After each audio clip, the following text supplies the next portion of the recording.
Hello दोस्तों, बहुत बहुत स्वागत है आपका इकोनॉमिक्स हिंदी विद मैथ में। तो आज के इस वीडियो के अंदर हम करने वाले हैं विदेशी मुद्रा यानी मांग के स्रोत। तो यहाँ पर हमने पिछली वीडियो में कर लिया था, यहाँ पर जो है काफ़ी सारी चीज़ें डिस्कस करी थी कि नम्य विनिमय दर प्रणाली क्या होती है, विनिमय दर क्या होती है, इसके गुण क्या होते हैं, कैसे इसकी दर को निर्धारित किया जाता है, और साथ में हमने ग्राफ देखे थे। तो अगर आपने ये वाला पिछला वाला पार्ट नहीं देखा है, जो है पार्ट 4 है क्लास 12 मैक्रो इकोनॉमिक्स जो है चैप्टर नंबर 5 चल रहा था, ठीक है। तो जिसमें हमने 4 पार्ट कर लिए थे, अब ये 5th पार्ट है। तो चलिए शुरू करते हैं। यहाँ पर आप देखेंगे विदेशी मुद्रा की जो है मांग के स्रोत क्या होते हैं।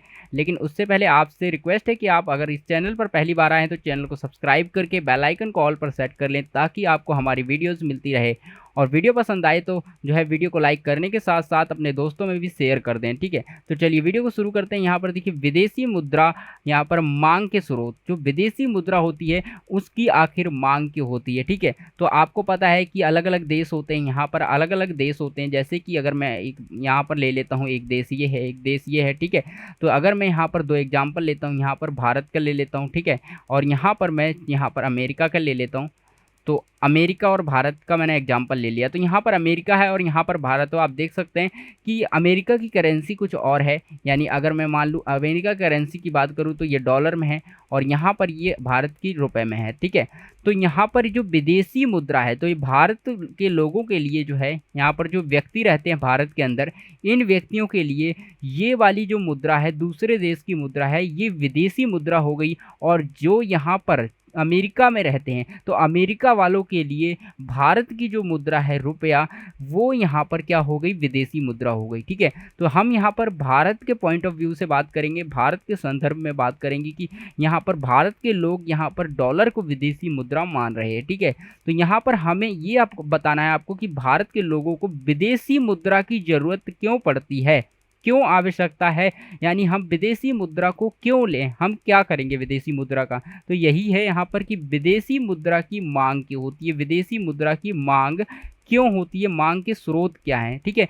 तो क्यों होती है, किस लिए, क्या क्या स्रोत होते हैं, तो ठीक है। तो यहाँ पर देखिए पहला जो स्रोत है हमारा, विदेशों यानी विदेशों में वस्तुओं और सेवाएं खरीदने के लिए। तो यहाँ पर सिंपल सी बात है, अगर कोई भारत का व्यक्ति विदेश में जाता है, अमेरिका में जाता है घूमने के लिए, तो वहाँ पर रहेगा, खाएगा, पिएगा, तो यहाँ पर जो है भारत का पैसा नहीं चलेगा, भारत का रुपया नहीं चलेगा। तो यहाँ पर इसे डॉलर की आवश्यकता पड़ेगी। तो भारत के व्यक्ति को डॉलर की आवश्यकता पड़ेगी अमेरिका में रहने के लिए, वहाँ की चीज़ें वस्तुएं खरीदने के लिए।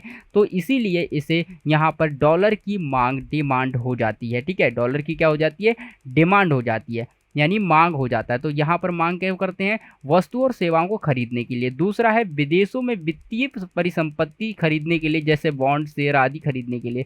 तो यहाँ पर क्या होता है कि हो सकता है यहाँ पर जो है इस अमेरिका के अंदर जो है ऐसी कंपनियां हैं जिसके शेयर इशू कर रखे हैं, भारत के लोग शेयर खरीदते हैं, ठीक है। या फिर यहाँ पर मान लीजिए ये व्यक्ति बहुत बड़ा उद्योगपति है और ये चाहता है कि मेरी कंपनी, मेरा उद्योग जो है अमेरिका में भी हो। तो ये जाकर ये व्यक्ति क्या करेगा, यहाँ पर ज़मीन खरीदेगा ताकि वो उद्योग बना सके। तो उसके लिए क्या करना पड़ेगा, इसको डॉलर खरीदना पड़ेगा, डॉलर की आवश्यकता पड़ेगी। तो यानी परिसंपत्ति खरीदने के लिए, दूसरे देश में विदेशों में परिसंपत्ति खरीदने के लिए हमें डॉलर की आवश्यकता होती है। तो यहाँ पर ये हो गया, डॉलर की आवश्यकता किस लिए है, परिसंपत्ति यानी वित्तीय परिसंपत्ति खरीदने के लिए, जैसे बॉन्ड, शेयर आदि हो जाता है, ठीक है। तो यहाँ पर ज़मीन भी हो सकती है, तो परिसंपत्ति जैसे। उसके बाद तीसरा पॉइंट है विदेशी मुद्रा के मूल्यों पर सट्टेबाजी के लिए। तो कुछ लोग क्या करते हैं कि यहाँ पर विदेशी मुद्रा के मूल्यों के लिए सट्टेबाजी के लिए जो है विदेशी डॉलर खरीदते हैं। तो यहाँ पर क्या होता है कि इसकी विनिमय दर जो होती है, आपको पता है कि यहाँ पर $1, अगर $1 की बात करें, $1 अगर मान लेते हैं 82 रुपये का है, तो आप यहाँ पर देख सकते हैं, ठीक है। अगर $1 82 रुपये का, तो यहाँ पर ये क्या करते हैं, कुछ लोग जो है क्या करेंगे, डॉलर को पहले से अपने पास इकट्ठा करके रख लेंगे, ये सोचकर कि जब कीमत बढ़ेगी, डॉलर की कीमत बढ़ेगी, तो हम इसको बेच देंगे। तो यहाँ पर क्या होगा कि जब भी डॉलर, ये व्यक्ति मान लीजिए यहाँ पर कुछ व्यक्ति हैं और इन्होंने क्या किया, डॉलर को इकट्ठा करके रख लिया अपने पास, बहुत सारे डॉलर इकट्ठा करके रख लिए। जब यहाँ पर कीमत बढ़ी उसकी, यहाँ पर जब कीमत बढ़ी 82 से, मान लीजिए ये हो गया यहाँ पर मान लीजिए यहाँ पर 85 हो गया, अब 3 रुपये बढ़ गया, तो अब यहाँ पर इसको डॉलर को सेल कर देंगे, इससे इनको प्रॉफिट हो जाएगा क्योंकि 3 रुपये इसको एक्स्ट्रा इनको मिल जाएंगे। तो ये सोचकर ये सट्टेबाजी के रूप में जो है यहाँ पर डॉलर की मांग करते हैं, डॉलर को रखते हैं। तो यहाँ पर ये हो गया, सट्टेबाजी के लिए होता है, सट्टेबाजी के लिए डॉलर की मांग की जाती है, ठीक है। उसके बाद आता है विदेशों में प्रत्यक्ष निवेश करने के लिए, कि आपको कोई व्यक्ति है भारत का और यहाँ पर व्यक्ति इसको दुकान खोलनी है, तो ये व्यक्ति जाएगा, तो यहाँ पर देखिए रुपए तो चलेगा नहीं, तो इस व्यक्ति को क्या करना पड़ेगा, यहाँ पर आने के बाद जो है डॉलर में जो है दुकान खरीदनी पड़ेगी, ठीक है। तो यहाँ पर भारत के पैसे लेकर जाएगा, भारत के पैसे लेकर जाने के बाद भारत के जो पैसे लेकर जाएगा उसके बाद उनको एक्सचेंज कराएगा, ठीक है। अगर मान लीजिए यहाँ पर इस तरह से उनको एक्सचेंज करा के जितनी भी डॉलर में वैल्यू बनेगी वो डॉलर लेगा और डॉलर से यहाँ पर जो है ज़मीन या दुकान खरीदेगा। तो यहाँ पर दुकान खरीदने के लिए होता है, ठीक है।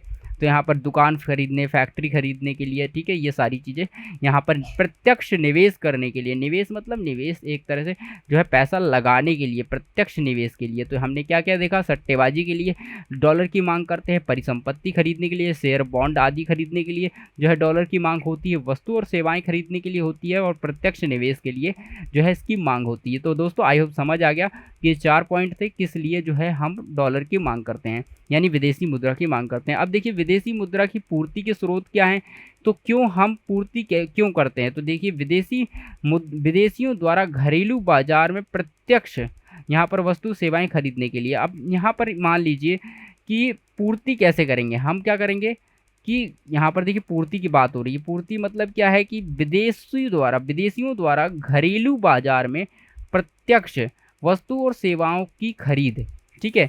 तो यहाँ पर विदेशी लोग, ये भी तो हो सकता है जब भारत के व्यक्ति यहाँ पर आ सकते हैं तो अमेरिका के व्यक्ति भी तो आ सकते हैं यहाँ पर, तो अमेरिका के व्यक्ति यहाँ पर पूर्ति कराएंगे, जब आएंगे तो उनके पास तो रुपए होगा नहीं, उनके पास क्या होगा, डॉलर होगा। अब ये डॉलर लेकर आएंगे भारत में, यहाँ पर डॉलर क्या करेंगे, ये रुपए के साथ एक्सचेंज करेंगे, तो इससे क्या होगा, डॉलर हमारा जो है भारत में आएगा, ठीक है। एक तरह से डॉलर हमारा भारत में आएगा, भले ही वह एक्सचेंज हो जाता है यहाँ पर रुपए के माध्यम में। तो यहाँ पर डॉलर की पूर्ति हो रही, जब हमारे देश में डॉलर आ रहा है, तो यहाँ पर जब भी हमारे देश में क्या आ रहा है, डॉलर आ रहा है, तो इसकी पूर्ति हो रही है, क्या हो रही है, पूर्ति हो रही है। लेकिन जब डॉलर जाएगा तो यहाँ पर इसकी मांग हो रही है, तो हम मांग करेंगे, क्योंकि यहाँ पर क्या है, डॉलर एक तरह से, ये डॉलर यहाँ पर क्या है, हमें डॉलर की आवश्यकता है, ठीक है। यहाँ पर हमारे देश से कोई व्यक्ति जा रहा है तो डॉलर हमारे पास आएगा, ठीक है, तो हमें डॉलर खरीदना पड़ेगा, यानी मांग होगी, व्यक्ति की मांग करनी पड़ेगी डॉलर की। लेकिन यहाँ से कोई व्यक्ति यहाँ पर आएगा, उल्टा यहाँ से आएगा, तो इसमें पूर्ति हो जाएगी, डॉलर की पूर्ति करनी पड़ेगी, ठीक है, ठीक है। तो आई होप समझ आ गया आपको। नेक्स्ट हम देखते हैं, यहाँ पर आगे बढ़ते हैं। आगे क्या है हमारा, यहाँ पर जो है दूसरा पॉइंट है विदेशों द्वारा प्रत्यक्ष निवेश। अब विदेश का कोई व्यक्ति आता है और यहाँ पर भारत में कोई निवेश करना चाहता है, दुकान लगाना चाहता है, ठीक है, कोई फैक्ट्री खोलना चाहता है, तो वो फैक्ट्री बनवाने के लिए, दुकान लगाने के लिए सीधा अपना पैसा लगाएगा, तो डॉलर यहाँ पर पूर्ति होगी, डॉलर यहाँ पर आएगा, ठीक है। तो इस तरह से डॉलर की पूर्ति हो रही है। तो डॉलर की पूर्ति के लिए भी होता है, यानी विदेशी मुद्रा की पूर्ति के स्रोत कैसे कैसे हमारे पास विदेशी मुद्रा आती है, तो लोग आएंगे, पैसा लगाएंगे विदेश के लोग, ठीक है, वहाँ से हमारे पास आएगा। उसके बाद प्रत्यक्ष यहाँ पर निवेश करेंगे, वस्तुओं से, बाहर से लोग आ रहे हैं वस्तुओं सेवाएं खरीदने, डॉलर हमारे पास आएगा, पैसा आएगा। उसके बाद आता है विदेशी पर्यटक हमारे देश में भ्रमण के लिए आते हैं। तो यहाँ पर विदेश के लोग जब घूमने आएंगे, जैसे भारत के लोग गए थे वैसे ही विदेश के लोग घूमने आएंगे हमारे देश में, तो क्या करेंगे, डॉलर खर्च करेंगे, इससे डॉलर की पूर्ति हमारे देश में होगी, ठीक है, डॉलर हमारे देश में आएगा। उसके बाद आता है विदेशों में रहने वाले निवासी जो है अनिवासी भारतीय द्वारा भेजा गया धन या प्रेषणाएं, एक पक्षीय हस्तांतरण, ठीक है। तो यहाँ पर एक पक्षीय हस्तांतरण क्या होता है कि विदेश के लोग क्या होते हैं, कुछ जो है तोहफा भेजते हैं।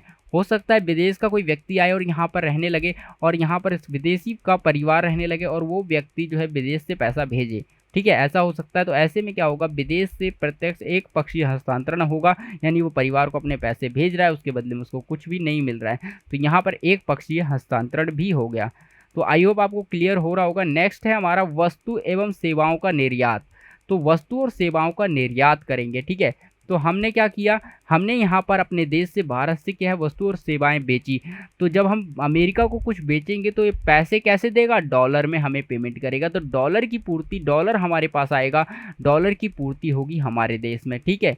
तो इसीलिए हमारे पूर्ति के स्रोत है। तो आई होप क्लियर हो गया आपको पूर्ति के स्रोत क्या है। सबसे पहले भारत में जो है विदेशी लोग आएंगे घूमने फिरने के लिए, वस्तु खरीदेंगे यहाँ के, उसके बाद भ्रमण के लिए आते हैं, ठीक है, वस्तु और सेवाएं खरीदने के लिए आते हैं, उसके बाद जो है घूमने भ्रमण के लिए आते हैं, प्रत्यक्ष निवेश करते हैं, दुकानें खोलते हैं। उसके बाद जो है भारतीय यहाँ पर विदेश में रहने वाला निवासी, जो विदेश में रहता है, एक निवासी है जो एक पक्षीय अंतरण वहाँ से पैसे भेजता है भारत में, वो उसके बाद वस्तु और सेवाओं का निर्यात, यानी वस्तु और सेवाएं हम बेचेंगे तो उससे हमें डॉलर मिलेगा। तो इस तरह से हमें डॉलर प्राप्त होता है, ठीक है। तो आई होप क्लियर हो गया। नेक्स्ट हम आगे बढ़ जाते हैं। आगे हम देखने वाले हैं, आगे हम देखेंगे यहाँ पर देखिए संतुलन विनिमय दर क्या होता है, ठीक है। संतुलन विनिमय दर क्या होता है, वह विदेशी विनिमय दर जिस पर विदेशी विनिमय की मांग जो है और पूर्ति दोनों बराबर होती हैं, उसे हम कहते हैं संतुलन विदेशी विनिमय दर। क्या कहते हैं, संतुलन विदेशी विनिमय दर कहते हैं, ठीक है। तो यहाँ पर आपको यही समझना है कि ऐसी विदेशी विनिमय दर होती है, मतलब ऐसी विदेशी विनिमय दर होगी जिस विदेशी विनिमय दर पर जो है यहाँ पर मांग और पूर्ति दोनों बराबर हों। यानी ऐसी विदेशी विनिमय दर जहाँ पर मांग और पूर्ति दोनों बराबर हो जाएं, उसे संतुलन विदेशी विनिमय दर कहते हैं। क्या कहेंगे, संतुलन विदेशी विनिमय दर कहेंगे।